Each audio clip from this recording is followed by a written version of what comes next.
everyone, I'm Dr. Aparna Khulbey. I am a senior physician and today I will discuss with you all the treatment aspects in COVID.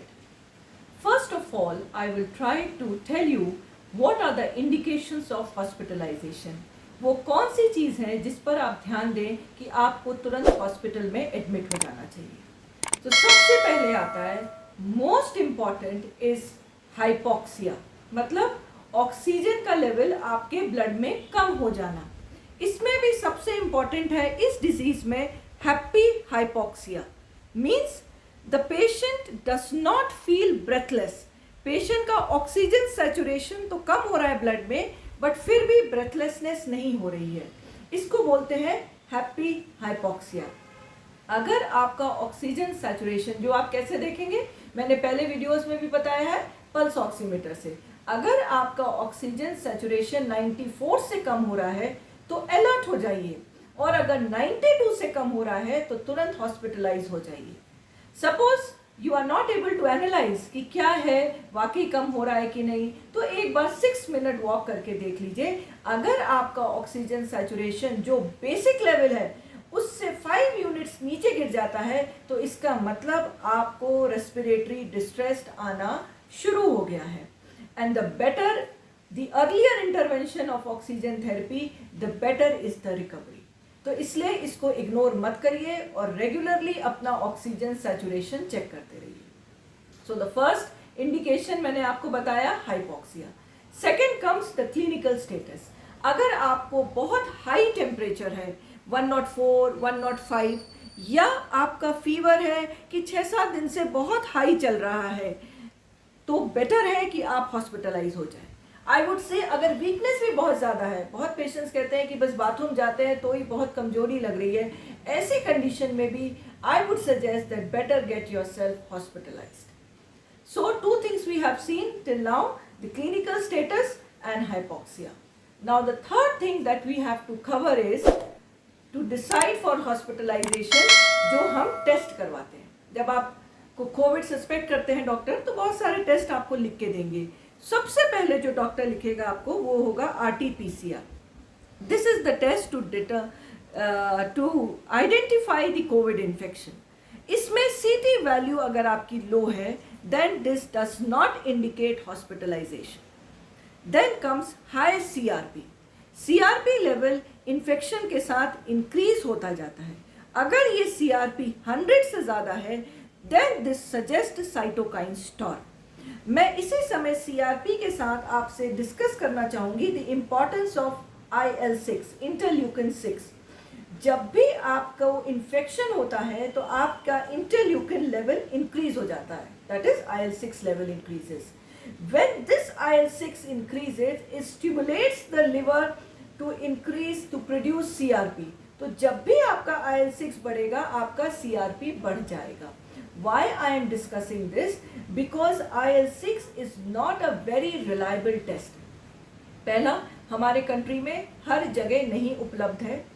Secondly, problem आती है उसके collection time पे. Exposure to sunlight तो नहीं हुआ, sample किस समय collect किया गया, कैसे कलेक्ट किया गया, तो बहुत बार रिपोर्ट्स ये गलत होती हैं. तो at times you must have seen कि आपके सारे पैरामीटर्स नॉर्मल है और IL-6 सिर्फ बढ़ा हुआ है. That means that report is wrong. You cannot depend on IL-6 independently. अगर IL-6 बढ़ा है तो CRP जरूर बढ़ा होगा. So I would suggest to use CRP as a marker rather than IL-6.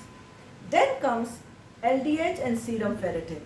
They do increase with inflammation, but they cannot be the sole indicator of hospitalization. D-dimer. This value increases when there is coagulopathy. So अगर आपकी value, अपर value 500 है, suppose अगर आपकी value patient की 3 to 4 times above normal आती है, जैसे 1500, 2000, that means उसके अंदर ब्लड में coagulopathy is there. So in that condition I would prefer to admit the patient so that he started on low molecular weight heparin. Then comes, once you are hospitalized, what are the treatment options? The first treatment option that is given to the patient is oxygen therapy. Oxygen is given so that the hypoxia because of which आप hospital आए थे, that is immediately corrected. So the most important is oxygen therapy. Then comes steroid.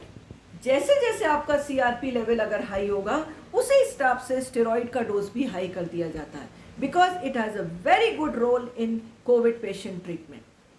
Antiviral medication like remdesivir, if it is given within 10 days of the infection, the outcome is very good. IL-6 inhibitors, this is also tried in some patients. Then comes plasma therapy. Plasma therapy is being tried, and if it is given in the first week of the infection, then recovery is good and the importance increases, because your antibodies start developing after 7 days by what you see IgM. So first week you do not have any antibodies to fight with the virus. अगर आप किसी patient का जो कि Covid से recovered है, उसका antibody आपको दे दिया जाए, which is known as passive immunity, आपकी एंटीबॉडी नहीं है, वो दूसरा जो रिकवर्ड था उसकी एंटीबॉडी आपने ली by the name of by the I wouldn't say name, it is a process known as passive immunity, तो आपको उसकी एंटीबॉडीज मिल जाती हैं to fight with the disease. So plasma therapy is a very good option, especially during the first week of the treatment. So now, if all these modalities work in a patient, he recovers. But at times, they may not respond to this procedure. Then comes to maintain the oxygen saturation. Suppose the patient oxygen still is not being able to maintain, और उसका बार बार oxygen गिर रहा है या carbon dioxide level बढ़ रहा है, तो फिर क्या किया जाए? Then next comes ventilation. इसमें भी दो तरह के वेंटिलेशंस होते हैं. एक तो non invasive, which is known as non invasive positive pressure ventilation. This is tried first. If this also fails, then हम जाते हैं मैकेनिकल वेंटिलेशन पे, और इसका भी लास्ट ऑप्शन है prone ventilation. These modalities are tried, पर इसके बावजूद अगर हम पेशेंट का ऑक्सीजन सैचुरेशन नहीं मेंटेन कर पाते हैं, then the last option that comes is ECMO. This is extra corporeal membrane oxygenation.